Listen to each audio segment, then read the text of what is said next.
नमस्कार दोस्तों। आज मैं थोड़ा हैरान हूँ, थोड़ा परेशान हूँ, थोड़ा-सा स्तब्ध हूँ, नाराज़ हूँ, गुस्सा हूँ, क्योंकि कुछ टाइम पहले मैं ना कुछ वीडियो स्क्रॉल कर रहा था जिसमें मेरे सामने कुछ ऐसे वीडियोज़ सामने आए जिससे मैं थोड़ा विचलित हो गया हूँ। उसमें मैं देख रहा था कि कोई डॉक्टर वरुण दुग्गल हैं, वो कुछ अपने पेशेंट्स के साथ ट्रीटमेंट वाले वीडियोज़ डाल रहे हैं and it was quite embarrassing to see them. बहुत ही डिस्टर्बिंग थे, मतलब पता नहीं ये क्या चल क्या रहा है ये सोशल मीडिया पे। फिर उसके बाद 1, 2, 3-4 डॉक्टर्स के और ऐसे आए, बड़ा अजीब-सा लगता है। उनके ना ही टेक्नीक है, ना ही मेथड है और प्रेज़ेंटेशन तो बहुत ही पुअर है। आई डोंट नो वो कैसे वो वीडियो बनाते हैं, कैसे उनको पेशेंट अलाउ करते हैं और वो कैसे डालते हैं। और सबसे बुरी बात क्या होती है, फिर उन वीडियोज़ को देख के कुछ पेशेंट, कुछ डॉक्टर्स या कुछ मेरे स्टूडेंट्स हमें फ़ोन करके बोलते हैं, हमें मैसेज करके बोलते हैं कि सर, ये टेक्निक आपने हमें कभी नहीं सिखाई, या फिर सर ऐसे भी कोई ट्रीटमेंट हो सकता है क्या? ये कोई क्या इलाज कर रहे हैं और ये क्या कोई मेथड होता है ट्रीट करने का? What is going on? हम कई बार उनको कहते हैं कि जस्ट अवॉइड देम। कई बार ये मन करता है कि यार हम भी अवॉइड करें, छोड़ो, कोई बात नहीं, लेकिन वो बार-बार सामने आती है तो डेफिनिटली वन गेट डिस्टर्ब। तो आज मैं इस वीडियो में इसी के बारे में कुछ चर्चा करना चाहूँगा, राइट? सबसे पहले ये जो वीडियोज़ आती हैं, ये एक अपने आप को, अभी अगर हम डॉक्टर वरुण दुग्गल की भी बात करें, तो मैं उनका फिर सोशल मीडिया के अकाउंट पे गया। He is writing best chiropractor in Delhi, in India. तो सबसे पहले तो मैं ये बता दूँ, he is not a chiropractor at all. Best तो छोड़ ही दीजिए, क्योंकि कायरोप्रैक्टर तो इंडिया में है ही नहीं, ना ही उनकी कोई डिग्री वैलिड होती है इंडिया में। कुछ कायरोप्रैक्टर की डिग्री लेके अगर आए भी हुए होंगे इंडिया में, तो कायरोप्रैक्टर का जो कोर्स है वो भारत सरकार उसको मान्यता देती ही नहीं है। हाँ, अलाउ भी करती है ट्रीटमेंट के लिए, लेकिन मान्यता प्राप्त नहीं है ये सब चीज़ें। हाँ, सोशल मीडिया के थ्रू ये बहुत ज़्यादा डिमांड में है। अगर आप गूगल पे सर्च करते हो तो सबसे ज़्यादा लो यही वर्ड सर्च होता है। वो पेशेंट की डिमांड है तो लोग अपने आप को कायरोप्रैक्टर बोलने लग जाते हैं। It's a give and take kind of thing. अब हम बात करते हैं कि ये इतनी ज़्यादा फेमस क्यों है, ये होता क्या है? कुछ कायरोप्रैक्टर भी होते हैं, कुछ ओस्टियोपैथ्स भी होते हैं और कुछ फिजियोथेरेपिस्ट भी होते हैं। तो मैं सबसे पहले ये बताना चाहता हूँ, ये बेसिकली हम सब फिजियोथेरेपिस्ट ही हैं। फिर कुछ एडवांस ट्रीटमेंट टेक्निक्स सीखने के बाद कायरोप्रैक्टिक टेक्निक्स होती हैं, ओस्टियोपैथिक टेक्निक्स होती हैं इनके बाद, क्योंकि पेशेंट की डिमांड होती है तो कुछ अपने आप को कायरोप्रैक्टर या ओस्टियोपैथ्स लिखने लग जाते हैं।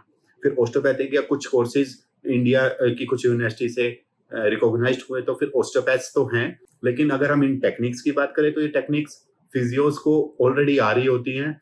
मैनिपुलेशंस बोलते हैं फिजियोथेरेपी में।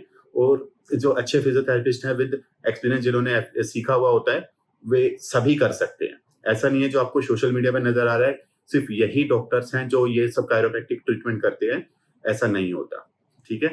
तो जस्ट ऐसा नहीं है कि आप वो वीडियो देखो और वहीं पर ही एकदम से रश आउट करो कि बस यही ठीक कर सकता है।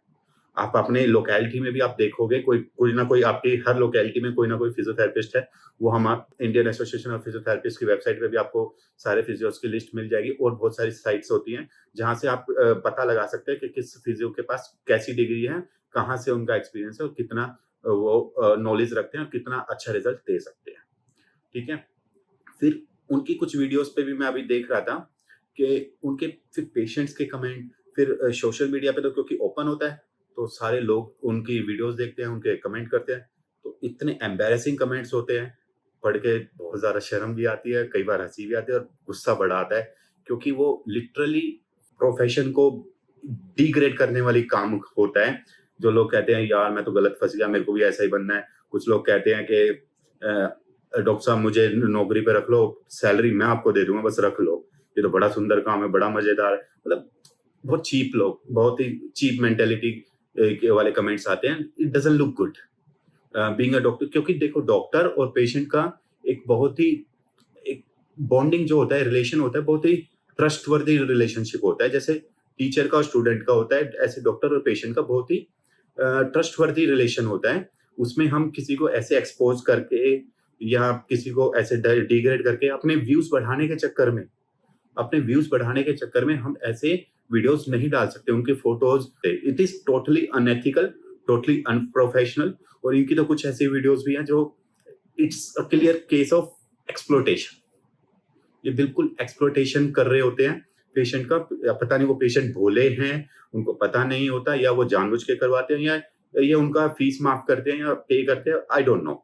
But this is not good, क्योंकि अल्टीमेटली डिग्रेड तो प्रोफेशन ही हो रहा होता है, पेशेंट का ट्रस्ट हो रहा होता है, और मुझे नहीं लगता कि कोई अच्छे घर के पेशेंट इनके पास बहू-बेटियाँ वगैरह लोग जाते होंगे। I don't think so. Anyways, अब हम बात करेंगे कि जो टेक्निक्स भी यूज़ कर रहे हैं, क्या ये ठीक भी हैं या नहीं है? या सिर्फ़ एक वीडियोज़ बनाने के लिए है? जैसे कि अभी ये आपकी स्क्रीन पे जैसे ही आ रहा है, थोरैसिक स्पाइन का ये ट्रीटमेंट कर रहे हैं। इसको अगर थोरैसिक स्पाइन में कोई प्रॉब्लम होती है, तो इसको ठीक करने के दूसरे बहुत ही एथिकली जो करेक्ट और बहुत ही सोफिस्टिकेटेड और बहुत ही अच्छे मेथड्स भी होते हैं ट्रीट करने के, जिससे पेशेंट में इमीडिएटली रिलीफ आ जाता है। तो हमें इतनी ऑकवर्ड पोजीशन में पेशेंट को ट्रीट करने की ज़रूरत नहीं होती। इस पोजीशन में ठीक करने की बजाय हम दूसरी पोजीशन में ठीक कर सकते हैं। ऐसी है कि ये लीवर लिफ्ट टेक्निक, ये देखो, तो lever lift technique this is not possible कि आप ऐसे उठा के कर रहे हो। इट टेक्स टाइम, क्योंकि आपको उसका बीट चेक करनी पड़ती है, उसका रिदम में आना पड़ता है लीवर की, तब जाके आप उसको कर पाओगे। एंड इट्स बेटर कि पेशेंट को बिल्कुल लिटा के रिलैक्स करके इस पोजीशन में आप करें। ठीक है? ऐसे ही ये टेल बोन वाला, इसका तो बहुत ही आपने बहुत देखा होगा ये। ये पर्सनल आप ऐसे नहीं डालने चाहिए, क्योंकि they are totally unacceptable, unprofessional and unethical. So इससे आपको शायद कोई फ़र्क ना पड़ता हो, क्योंकि you can just ignore them, लेकिन इससे प्रोफेशन का और प्रोफेशनल्स का डेफिनिटली जो एक इमेज होती है वो डेफिनिटली डाउन होता है। इससे पेशेंट का ट्रस्ट भी ब्रेक होता है, and you should definitely avoid it. तो दुग्गल साहब, अगर आप मेरा ये वीडियो देख रहे हैं या सुन रहे हैं, तो I request you please avoid and stop all this things.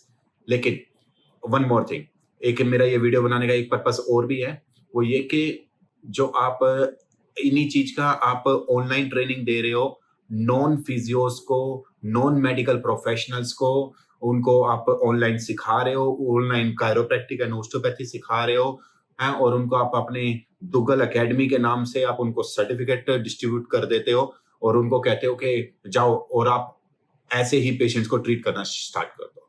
Now this is totally unacceptable Duggal साहब, ये बर्दाश्त नहीं होगा, क्योंकि आप तो चलो ठीक है, आपके पास एटलीस्ट फिजियोथेरेपी की तो डिग्री होगी शायद, कायरो की और ओस्टियोपैथी की तो आपके पास डेफिनेटली नहीं है, आई एम डेफिनेटली श्योर। तो लेकिन आप इस चीज की डिग्री आप अपने साथ साथ और कोएक्स भी आप मार्केट में लेके आ रहे हो, और फिर जो नॉन मेडिकल प्रोफेशन है, जिसको आपकी मसल्स का नहीं पता, बोन्स का नहीं पता, आप उनको ऑनलाइन ट्रेनिंग दे रहे हो 2-4 दिन की, 5-6 दिन की, और उनको आप सर्टिफिकेट देके और उनको कहते हो जाओ अपने शहर में जाओ और अपने पेशेंट्स को ट्रीट करना शुरू करो। अब आप ये देखो कि उन भोले भाले पेशेंट्स के ऊपर क्या बीतेगी जब वो वैसे बंदे उनको ट्रीट करना स्टार्ट करेंगे। लेट मी टेल यू, ये they are very dangerous technique if not done properly. लेकिन जब आप ऐसे बंदों को ट्रेन करके जब आप मार्केट में उतारोगे, जिनको एनाटॉमी की, फिजियोलॉजी की, बायोमैकेनिक्स की नॉलेज नहीं होगी, तो वो डेफिनेटली कोई केस खराब करेंगे, और पेशेंट का के लिए बहुत ही खतरनाक चीज है। और इससे सिर्फ ये नहीं है कि वो पेशेंट खराब होगा, इससे ये पूरी टेक्निक्स हमारी जो हम पिछले जो 10 साल से पेशेंट्स पे रिजल्ट दे रहे हैं, वो पूरा एकदम से सब कुछ बर्बाद होता है। सबका पेशेंट का ट्रस्ट टूटता है, और जो हमारे खिलाफ होते हैं कुछ प्रोफेशनल्स के, हाँ एनी मेडिसिन व्हाटएवर, तो वे लोग भी, उनको भी मौका मिलेगा कि नहीं ऐसे नहीं जाना, आपको ऐसे नहीं करना, and you go for medicine, injection and surgeries. ये एक जो रुतबा हमने इतने धीरे धीरे टाइम विद टाइम हमने गेन किया है, आप उसको प्लीज डिग्रेड मत करिए। This is totally unacceptable, please stop all this things. So now let me conclude everything. तो मेरा ये वीडियो बनाने का मेन पर्पस ये था कि मैं जागरूकता फैलाऊं, सबसे पहले पेशेंट्स में, कि आप किसी भी वीडियोस देख के एकदम से इन्फ्लुएंस होके वहां पे मत रश आउट कीजिए, वहां पे मत भागिए। जरूरी नहीं है कि आपको जो यूट्यूब पे नजर आ रहा है वही सब सच हो, और जो आप साउंड देखते हो पेशेंट बोलता है, तो जरूरी नहीं है वो सच हो। बहुत चीजें फेक भी चलती हैं, तो डोंट ट्रस्ट एवरीवन। ठीक है, उससे पहले आप उनकी डिग्री और एक्सपीरियंस और बहुत चीजें होती हैं चेक करने के लिए, वो आप चेक कीजिए, और अपने आप को मॉनेटरी और फिजिकली हरास होने से बचाइए, फर्स्ट थिंग।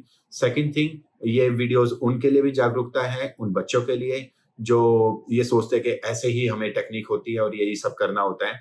ठीक है, और साथ में जो ये ऐसे सर्टिफिकेट लेके घूमते हैं कि मैंने यहाँ दुग्गल अकेडमी से या व्हाटएवर, बहुत सारी ऐसे और भी बहुत लोग हैं, it's not only about him, ऐसे बहुत और भी लोग हैं जो ऐसा काम कर रहे हैं।